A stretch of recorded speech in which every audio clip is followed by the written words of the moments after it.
आता हूँ। देखो, चंदावली का जो रास्ता है, ये मोहना रोड है जो चंदावली से निकलता है, इसको बंद ही कर दिया था सरकार ने। और मेरे हिसाब से जो बुजुर्ग बताते हैं, बहुत ज्ञानी लोग भी बैठे, पढ़े लिखे भी हैं, मास्टर प्रभु भी है, किशन सरपंच भी है तथा रति राम जी, ये लोग भी जानते होंगे इस बारे में हमसे बहुत ज्यादा, कि ये 500-600 साल पुराना रोड है। पहले रास्ता होगा, फिर रोड बना होगा। इसको ही बंद कर दिया था सरकार ने।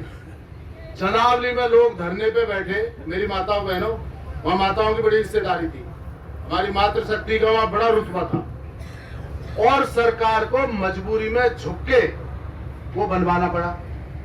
वहां अंडरपास दिया, चलो अंडरपास बनवा के रास्ता खुल गया, देना पड़ा। उसके बाद बिडकोला का आपने खूब केस सुना होगा, वहां भी जनता धरने पे बैठी रही महीनों तक, लेकिन वहां का विधायक भी साथ बैठा रहा। और यहाँ की दूसरी बात है, भाई मुझे तो लगता नहीं बैठेगा, क्योंकि उस बेचारे को अपने काम होते रहे। तो ना, मैं वही बता रहा हूँ कि उसको अपने काम होते रहे, उसे तो अपनी से कहते हैं ना, वो काटने की बोध गई, उसने काट कूट ली, उसकी तरफ से जहन्नुम में जाए जनता, तो उसकी तो बात करना ही बेकार है, ऐसे मरे हुए आदमी की। आगे ऐसे ही धरना सोहना में दिया, नेशनल हाईवे बहुत बड़ा है, उस पर उन्होंने कट लिया। मुड़कटी पे धरना दिया, कट लिया। सोते में डंपिंग यार्ड बन गया, कट लिया। पाली में डंपिंग यार्ड बन गया, जनता ने वो बंद करवाया वहां से। मिर्जापुर में डंपिंग यार्ड बन गया, वो जनता ने वहां से कट करवाया।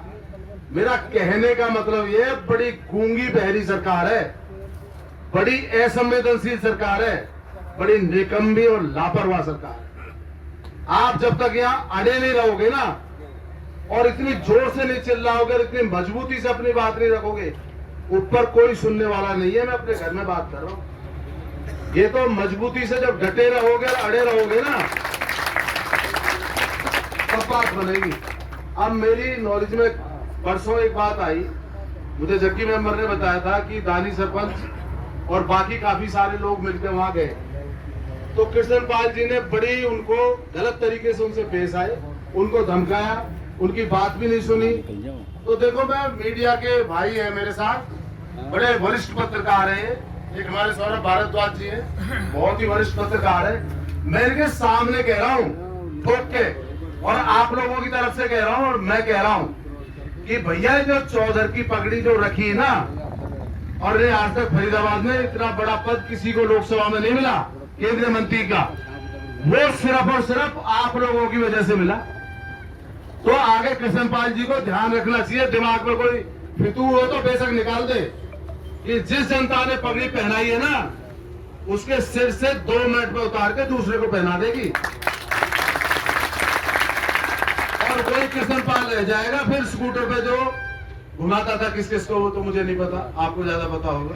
ये हालत आ जाएगी। आज दुनिया भर का जो पैसा कमाया है, जो प्रसिद्धि कमाई है, जो पद कमाया है, जो ताकत कमाई है, वो सारी की सारी इस जनता की वजह से कमाई है। तो आगे अगर हमारे किसी एक आदमी की भी कोई बेइज्जती होती है ना, ये सभी मौजिज लोग हैं, रिश्तेदार लोग हैं, किसान हैं, मेहनती हैं, इन्होंने कमा के खाया है, कोई गलत तरीके से नहीं खाया, किसी के पीछे से मांग के नहीं लिया, या किसी के घर में गलत तरीके से ताक झांक करके नहीं पैसा इकट्ठा किया, या सरकार से गलत काम करवा के पैसा इकट्ठा नहीं किया। 20 नौन की कमाई है, इससे पैसा इकट्ठा किया है। तो जो इनके मान सम्मान को ठेस पहुंचाएगा, वो जनता उसको कहीं का भी नहीं छोड़ेगी, दिमाग में रखना। और ये भी लिख के रख लो आप, गारंटी से मेरी बात आज यहाँ, बेशक स्टैम्प पेपर पे लिख लो, अगर आप अड़े रहे, और आगे इससे भी ज्यादा अड़ना पड़ सकता है, इससे बड़ा संघर्ष करना पड़ सकता है, उसके लिए रहो तैयार।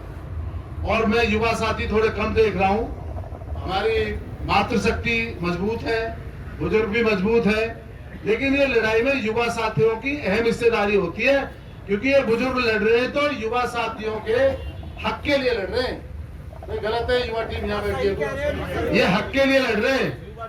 तो इसलिए नहीं, चलो मान ली ड्यूटी पे गए, पर हक के लिए लड़ रहे हैं, तो ये मान के रखो कि युवाओं को भी बिल्कुल जहां बुजुर्गों का आदेश हो, वहां खड़ा भी होना पड़ेगा, वहां संघर्ष भी करना पड़ेगा और लड़ना भी। तो इसलिए किसी को पीछे हटने की जरूरत नहीं है।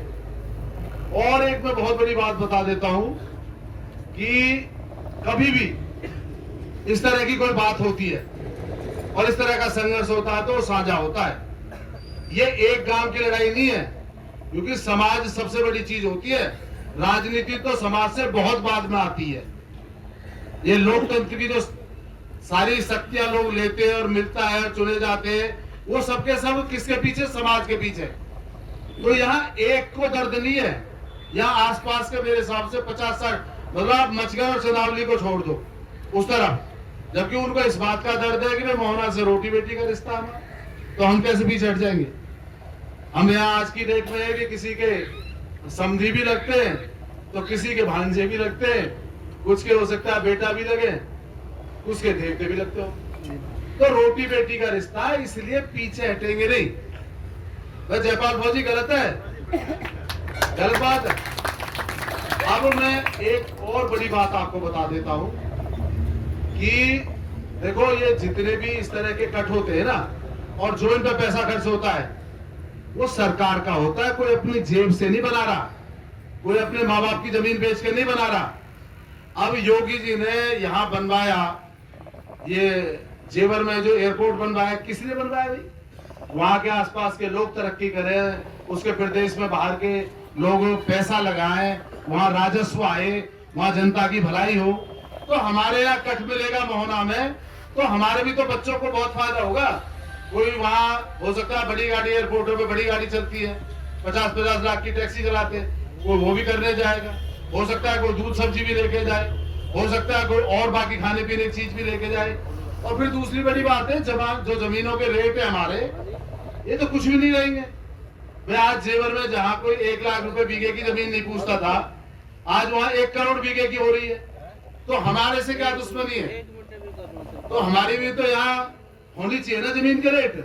आज ज्यादातर केंद्रीय मंत्री ने अपने वहां सारा सिस्टम बिठा के वहां जमीन के 10 और 15 करोड़ रेट है, जबकि उनसे जमीन अच्छी और यहाँ की पैदावार अच्छी, यहाँ के लोग अच्छे, सारी चीजें।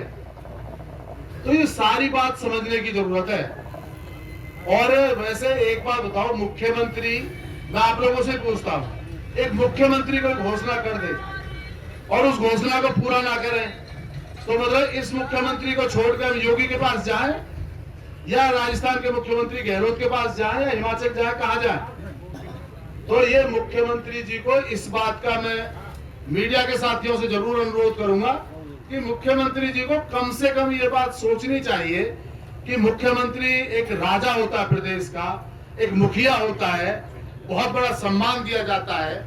और वो तो खुद कहते हैं कि मैं एक फकीर रहा हूं। जब एक फकीर को इतना बड़ा सम्मान देके इतनी बड़ी कुर्सी पे बिठा दिया और फिर सोचो वो अपनी जुबान से फिर रहे, तो भाई मैं तो खुलेआम कहता हूं, फिर लानत है ऐसे मुख्यमंत्री। मतलब किस काम के मुख्यमंत्री? और लोगों को ये कृष्णपाल गुर्जर जी को इस वहम में रहने की जरूरत नहीं है कि लोगों को पता नहीं वो क्या कर रहे हैं।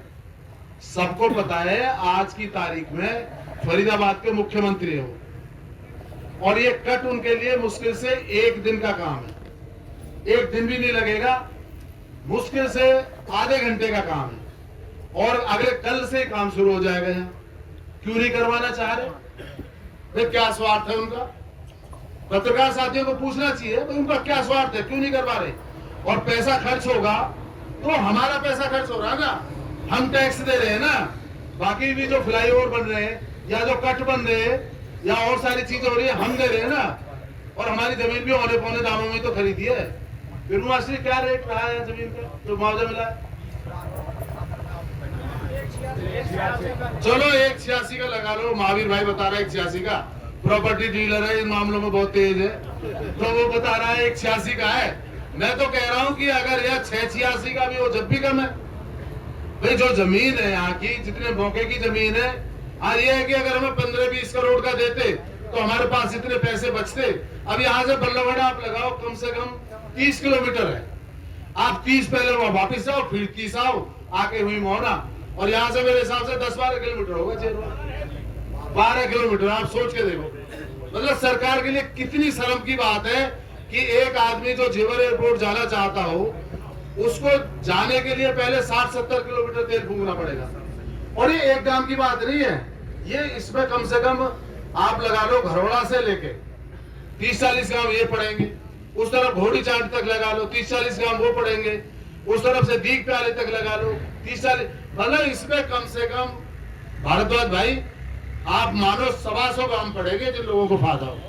125 गांव, तो आप सोच के देखो कि कितना बड़ा मुद्दा है कि सरकार के पास 125 गांव के आदमियों की बात को पूरा करने का वक्त नहीं है, वो समझती नहीं से।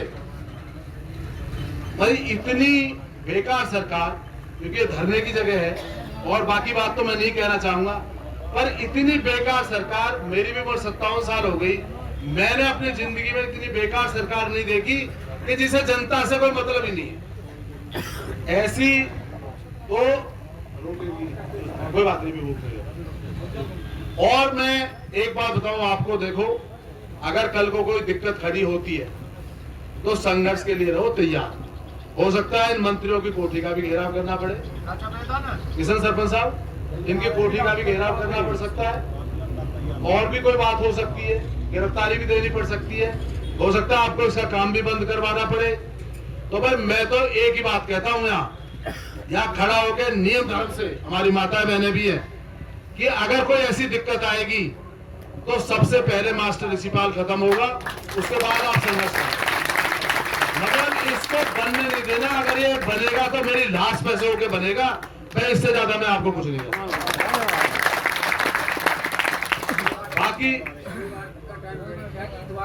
मैं एक बात था, चलो मास्टर मैं और कह देता हूं एक बात, कि थोड़े चलो अभी आज तो शनिवार में तो 2-3 दिन ही है, पर थोड़ा बेशक कमेटी बैठी है, हाजी साहब भी बैठे हैं, आप सब लोग बैठे हो, इलाके के भी लोग हैं, फिर भी एक बात सोचो ठंडे दिमाग से।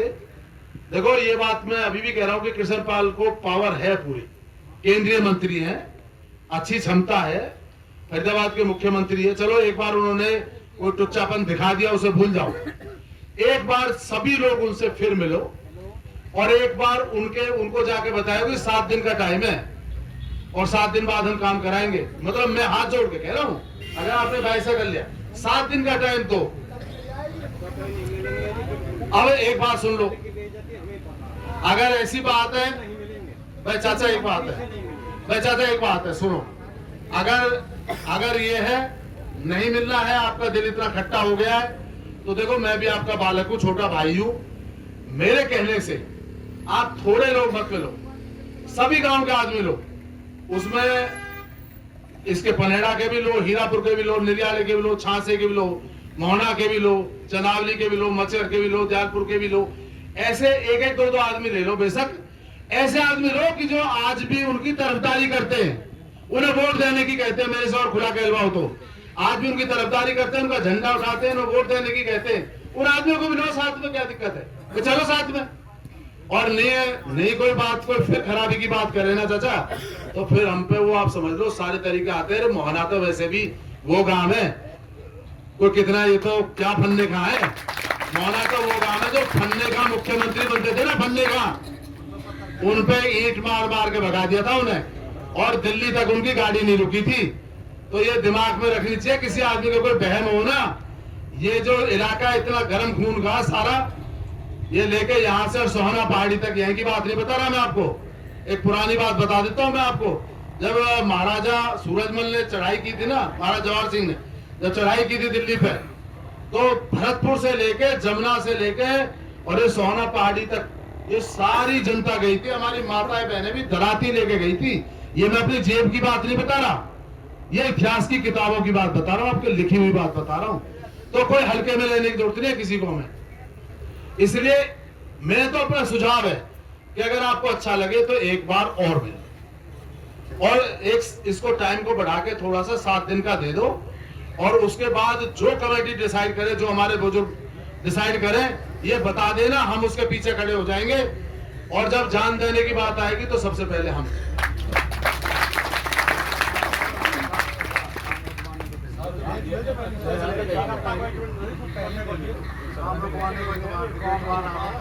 चलो वो तो सरपंच साहब तुम्हारा मेरे तो रिक्वेस्ट है, आप देख लेना जैसे भी अच्छा लगे ना। ये सारे बैठे हैं, सभी मौजूद आदमी बैठे हैं, हाँ और भी जो भी आपको लगे उचित।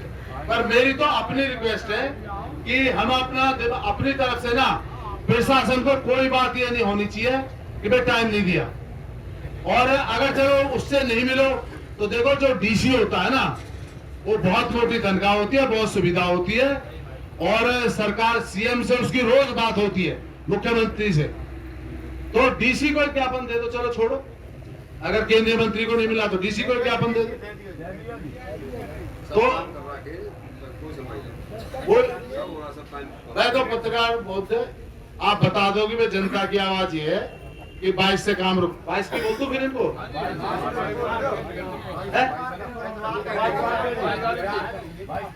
एक बात सुनो, गुरु मास्टर जी कह रहे हैं कि भाई बहुत बुजुर्ग है, इनका प्यार भी बहुत ज्यादा है मेरे से। गुरु मास्टर जी कह रहे हैं कि चलो ये हमारी मेरी बात पे विचार करेंगे। मैं समझ सकता हूँ ठंडे ऐसा है, रातों रात नहीं बनता सकता तो दोबारा देखो।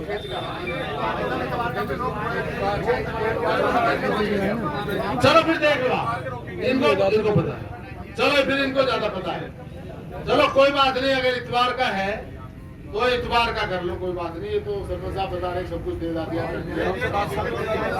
और चलो देख लेना, फोनों से संपर्क हो जाते हैं, नहीं फोनों संपर्क हो जाते, देख लेना उचित लगे तो। मेरी तो राय है भाई, मतलब मेरी दखल मैं तो जहां आप कहोगे वहां रहूंगा। एक बात और बताओ, ये धरना लंबा चलेगा क्योंकि चंडीगढ़ तक बात पहुंचने में देर लगती है। वैसे तो पत्रकार बंधु देखो, खुद देखो आप, सारे मेहनत कश लोग हैं, इनकी बातें पहुंचाओ पड़ेगी। ये हमारी माता बहनों को देखो बेचारी घाटा मार के यहाँ बैठी है, ये कोई अच्छी बात थोड़ी है। आप वहां तक पहुंचाओ कि भाई इतने सारे लोग परेशान है, 125 गांव परेशान है, और क्या सरकार और क्या चाहती है? बिल्कुल कत्ल करना चाहती है क्या हमें? और एक कट में क्या खर्चा हो जाएगा? ऐसे खर्चे तो इनके ऐसे घोटाले तो रोज करते हैं। ये समझो एक घोटाला छोड़ ही दिया, फरीदाबाद में 200 करोड़ का घोटाला हुआ था, उसमें तो 1/4 दे दो, उसमें हमारा पुल भी बन जाएगा और कट भी बन जाएगा। तो सरपंच साहब गलत है, आप तो अखबार पढ़ते हो खूब, तो उसमें से 50 करोड़ यहाँ पे दे दो, ताकि इसमें खर्चा भी लगेगा, आगे जो भी लगेगा जैसे आदेश होगा कमेटी का, बुजुर्गों का और भाई लोगों का। पर फिलहाल मैं 11,000 रुपये अपनी तरफ से देता हूँ।